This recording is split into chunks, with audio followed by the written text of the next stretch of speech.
Assalamualaikum warahmatullahi wabarakatuh. Waalaikumsalam warahmatullahi wabarakatuh. Puji beserta syukur marilah kita panjatkan kepada Allah Subhanahu wa taala yang telah memberikan beribu-ribu nikmat. Tidak lupa selawat dan salam tercurahkan kepada Nabi Muhammad sallallahu alaihi wasallam. Segala zat yang maha kafur, yang maha syukur, yang telah memberikan beribu-ribu nikmat Islam, nikmat iman, nikmat Islam, sampai nikmat sehat walafiat sehingga kita bisa berkumpul di tempat yang insya Allah diberkahi Allah SWT. Ibu-ibu majelis taklim yang saya rahmati, dalam kesempatan ini saya akan menyampaikan sebuah pembahasan yang kedudukannya sangat penting di tengah-tengah kehidupan masyarakat, di mana terjadi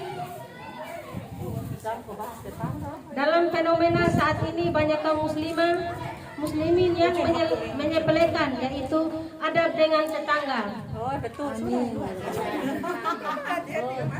Betapa indah ajaran Islam, betapa sempurna ajaran Islam. Janganlah berbicara dalam urusan bertetangga. Masalah terkecil pun dalam Islam telah mengaturnya begitu maha rahmatnya Allah kepada para hambanya supaya mereka selamat dan mempersiapkan kehidupan di akhir nanti.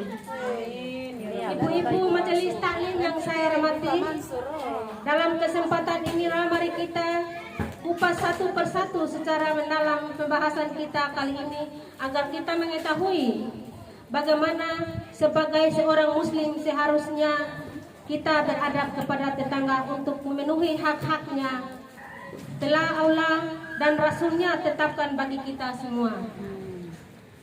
Ibu-ibu majelis taklim yang saya hormati dan saya hormati, dalam kesempatan ini marilah perlu kita ketahui dalam masalah ini bahwasanya Allah Subhanahu wa taala telah berfirman di dalam kitabnya, sehingga dengan dasar itulah kita bisa mengambil sebuah hukum berkaitan salah satu perintahnya tentang pentingnya berbuat baik terhadap tetangga. Allah berfirman dalam surat An-Nisa ayat 36 yang artinya, sembahlah Allah dan janganlah kamu mempersekutunya, dan dengan sesuatu pun dan berbuat baik kepada dua orang ibu bapa, karib, kerabat, anak-anak yatim, orang-orang miskin, tetangga yang dekat dan tetangga yang jauh, dan teman sejawat, ibnu sabil dan hamba sahayamu. Sesungguhnya Allah tidak menyukai orang-orang yang sombong dan membangga-banggakan diri. Ibu-ibu majelis taklim yang saya hormati, setelah kita mengetahui perintah dalam Islam untuk membuat baik kepada tetangga, lalu apa sajalah yang menjadi adab tetangga? Berikut saya ingin mencoba menjelaskan satu persatu berkenaan dengan adab-adab terhadap tetangga. Satu, tidak menyakitinya baik dengan perkataan ataupun perbuatan. Mengapa Rasulullah menegaskan dalam hal ini seorang muslim dilarang menyakiti tetangganya meskipun hanya dengan sebuah ucapan yang menyakitkan? Jawabnya, karena hal itu menyangkut salah satu dari sekian cabang keimanan, sehingga Rasulullah sallallahu alaihi wasallam bersabda, barang siapa yang beriman kepada Allah dan hari akhir, maka janganlah menyakiti tetangganya. Selain dari hadis di atas, beliau juga pernah bersabda kepada seorang perempuan yang diceritakan kepada beliau bahwa dia selalu berpuasa di siang hari dan mengejarkan sholat di malam, tapi ia menyakiti tetangganya, maka dikatakan ia masuk neraka. Ibu-ibu majelis taklim, begitulah gambaran Islam bahwa pentingnya bagi kita semua untuk senantiasa memperhatikan setiap perbuatan kita yang kelak akan Allah hitungkan ini, terlebih kepada tetangga-tetangga kita. Jangan sampai kita tersakiti karena ulah perbuatan kita. Marilah kita kontrol emosi kita jaga sikap kita ketika ada perlakuan yang tidak baik dari tetangga kita. Maka jangan sampai kita melontarkan kata-kata yang bisa membuat tetangga kita merasakan sakit hati. Dan perlu kita ketahui bersama bahwa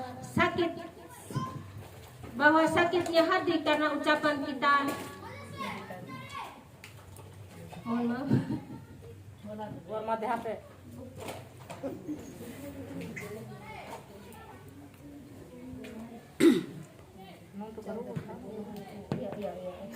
Bersama kita bahwa sakit tubuh karena tangan kita bisa mudah diobati. Namun sakitnya hati karena ucapan kita kepada orang lain akan sulit diobati. Yang kedua, berbuatlah baik kepadanya. Rasulullah SAW bersabda, memerintahkan kita semua agar senantiasa berbuat baik kepada tetangga kita. Misalnya dengan menolongnya. Jika dia meminta pertolongan membantunya, jika kita meminta bantuan kepada kita, jangan sampai ketika kita mengetahui kesusahan yang dialami tetangga kita malah tidak merasa simpati sedikit pun, bahkan kita enggan menolongnya. Disinilah kebanyakan umat Islam memiliki penyakit hati yang membuatnya selalu panas ketika tetangganya membeli perabatan baru atau mobil baru, dan sebagian yang akhirnya muncullah rasa tidak nyaman pada dirinya. Kemudian timbullah konflik antara keduanya. Yang ketiga, memuliakan dengan memberinya kebaikan.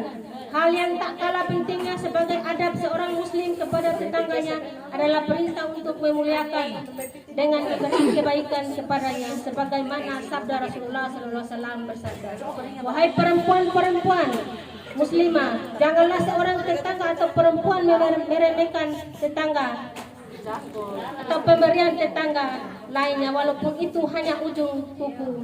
Ketika tetangga kita misalnya memberikan makanan yang mungkin tidak kita sukai, maka janganlah kita menolaknya dengan mencaci maki atau memberinya. Hal itu akan menyakitkan hati tetangga kita yang bermaksud memberikan kebaikan kepada kita. Yang keempat, menghormati dan menghargainya. Secara umum kita dapat mengambil dua ibarat yang perlu menjadi pelajaran bagi kita semua. Pertama, seorang muslim seharusnya mampu mengenal dirinya, apakah kita termasuk orang yang berbuat baik kepada tetangga kita atau kita justru termasuk sebagai orang yang membuat jahat kepada tetangga kita. Kedua, apabila kita sebagai seorang muslim suatu saat diuji dengan tetangga kita yang buruk kelakuannya, hendaklah kita berlapang dada dengan bersabar dan bersabar. Itulah yang akan menjadi sebab dari keselamatan kita di akhirat. Ibu-ibu majelis taklim yang saya rahmati, semoga kita termasuk orang-orang yang diberi petunjuk oleh Allah Subhanahu wa taala sehingga kita selamat di dunia dan akhirat, selamat dari kejahatan tetangga kita apabila mereka berbuat buruk kepada kita, dan selamat dari kejahatan diri kita apabila kita pernah menyakiti tetangga kita.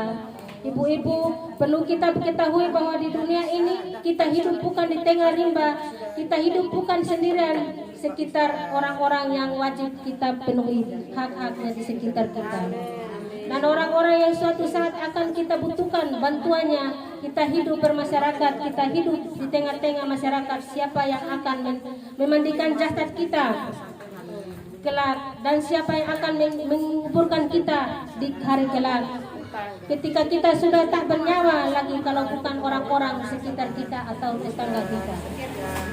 Semoga Allah senantiasa memberikan kekuatan kepada kita semua agar kita bisa mengamalkan segala ilmu yang telah kita dapatkan, terlebih ilmu yang berkaitan dengan kehidupan kelak kita akhirat. Sebuah negeri yang kekal abadi, sebuah masa yang ada awal dan tak ada akhirnya. Semoga kita termasuk orang-orang yang mendapat kebahagiaan kelak di akhirat. Mungkin ini saja ceramah singkat dari saya. Apabila ada salah kata, mohon maaf karena saya bukan manusia sempurna. Amin. Wabillahi taufiq wal hidayah. Wassalamualaikum warahmatullahi wabarakatuh.